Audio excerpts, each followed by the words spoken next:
Welcome to the Great Basin Fire Potential Briefing for Sunday, August 25th. Over the next few days, we'll definitely have a change in the weather. Today, we still have cool conditions across much of the Great Basin, especially the northern two-thirds of the region, as the cold front has moved through the region. So we have, again, very cold morning temperatures and cool daytime temperatures. Still lingering moisture today from central and northeast Nevada up into Idaho and Wyoming, and still over the eastern half of Utah.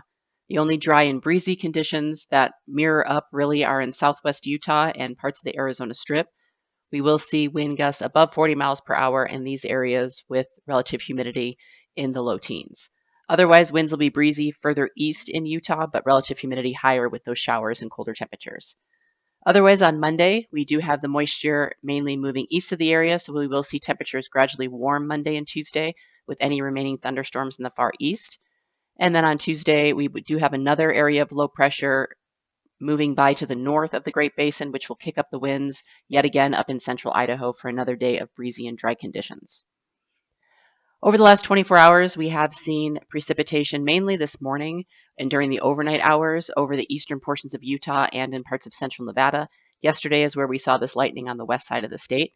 And you can see there was some good wetting rains, especially with these thunderstorms in central and northern Nevada, but also we did see some wetting rains in eastern Utah as well. Yesterday, we had 15 new fires reported in the Great Basin for just over 3,000 acres and still significant growth on our large fires. And you can see where those fires are located. We did have our new starts mainly in Nevada and Utah with a couple starts up in Wyoming. Over the last 7 days, we've continued to see precipitation mainly over the eastern half of the Great Basin with continued drier conditions over western areas up into southwest and west central Idaho. The ERC percentile map shows that our ERCs are still low across Utah and probably will remain that way, at least for the next couple of days before they start ticking upwards. Still some critical areas up in Idaho. However, this recent cold snap and moisture that moved across did help a bit in the north and in western areas, but again, we will see drier conditions returning. Currently, our ERC maps in western Wyoming, where we do have an active large fire, our ERCs are about near normal, and they will trend downward here with the cold fronts moving through. But again, you can see from the green forecast line, they will be trending steadily upwards going into next week. Also, over western areas of the Great Basin, we did see ERCs come down significantly with the recent moisture and cooler temperatures, but again, we'll be tracking back upwards.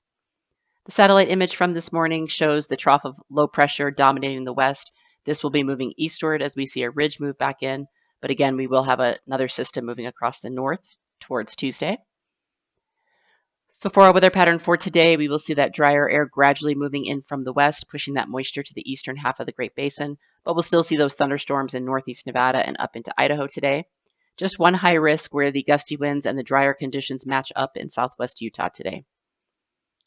And you can see that here, the relative humidities mainly in the lower teens across southern areas, and you can see from the wind picture where those drier conditions match up with the winds is really in southwest Utah.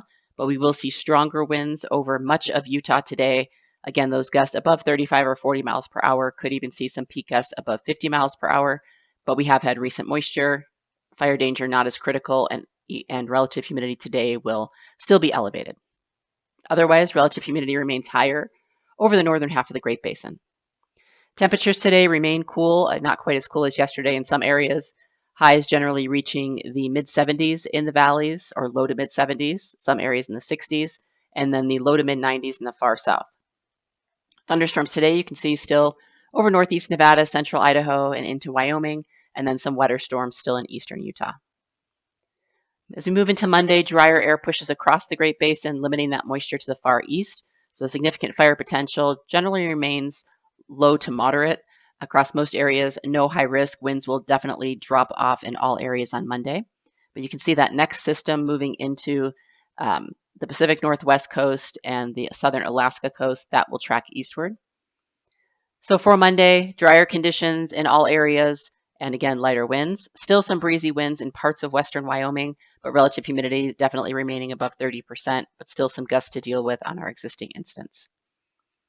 Temperatures will again start to rebound. We will see those highs jump about 5 to 10 degrees in some areas, seeing valley temperatures in the mid-80s over western and northern areas. Still a little bit cool on the eastern side and remaining cool down south. Otherwise, thunderstorms, again, mainly eastern Idaho, Wyoming, and possibly far eastern Utah on Monday. By Tuesday, we see that area of low pressure move into the Pacific Northwest and northern Idaho, so winds will be on the rise for central Idaho on Tuesday, with still some drier conditions, although the really dry humidities are further south. We definitely will feel that on our existing incidents on Tuesday. Looking at the relative humidity, again, mostly upper teens for central Idaho where we have those gusty winds, and most wind gusts will be southwesterly winds gusting or probably around 30 miles per hour, maybe some gusts to 35 miles per hour. Otherwise, drier and lighter winds across the rest of the Great Basin, a lot more single digits in southern areas of Nevada on Tuesday. Temperatures remain generally elevated. We will see a few upticks of temperature here in degrees over western Nevada. So highs returning to the low 90s, highs above 100 down for Vegas again. And then again, still staying warm across Idaho and into Utah on Tuesday before that front moves through the north.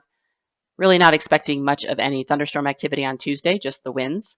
3-day precipitation, most of which is happening here in the next 2 days.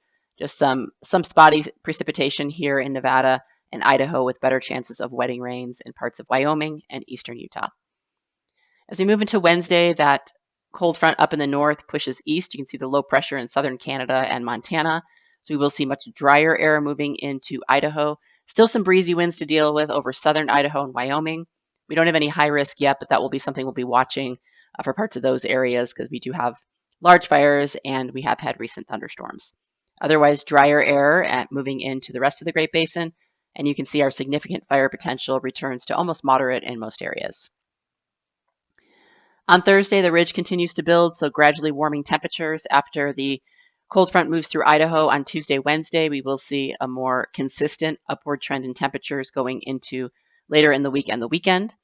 By Friday, we could see some moisture returning to the south, otherwise mostly thunderstorm free after about Tuesday, with the exception of maybe southeast Utah. But later in the week, we will see that moisture push north for an increase in lightning over southern areas on Friday. And then on Saturday, probably more confined to the Arizona Strip and Utah. And then our 7-day total precip, not really much different than the 3-day. And then the 8 to 14-day outlook shows still warm temperatures. There will likely be some areas of above normal precipitation from September 1st through the 7th. Looking at models, it could be in these areas in Idaho and northern Utah, but it also could be back into Nevada, pushing up into Idaho. So we'll be watching that, but there's definitely some opportunities for moisture in parts of the Great Basin as we go into early September. That concludes our webcast for today. Check back tomorrow for the latest updates.